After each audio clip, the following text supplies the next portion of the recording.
A composition prepared for the flow of a live event can result in a smoother performance and minimize any issues that may arise.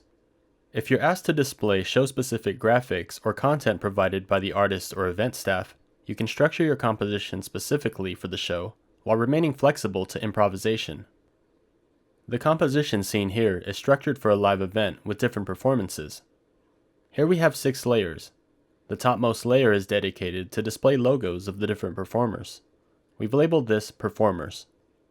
The layer below it, Layer 5, is where we display promoter logos. Layer 4 is dedicated to the live feed from our venue. This could be anything from live video of the event to marketing and promotional material. The bottom layers, 1, 2, and 3, contain content that was chosen for the show. For this example, let's assume this content was pre-selected during the planning stages and provided to us to trigger as each performer takes the stage. Let's assume that we've also been asked to trigger our own content to add variety to the show. With our composition set up this way, we've added some flexibility. As the event progresses, we can easily load content from a master composition we prepared beforehand. Click on the Compositions panel and double-click on any deck from our master content composition. Our chosen deck will be loaded into our show composition. Ideally, we would want the decks loaded into our show comp to have no more than 3 layers. This is so that our logos and live feed will always be displayed on top of our VJ content. Let's switch back to our show-specific deck and trigger a promoter logo.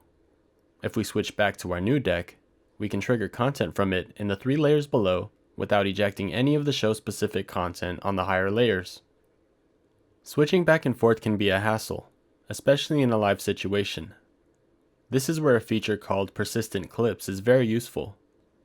If we switch back to our main show deck, we can make the clips containing our logos and live feed accessible across any deck. Let's hold Shift and select our logos and live feed.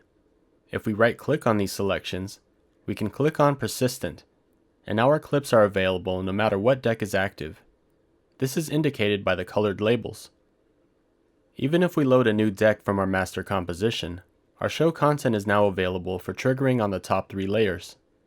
As the performer changes, we can easily trigger a new performer graphic and continue to trigger content on any deck.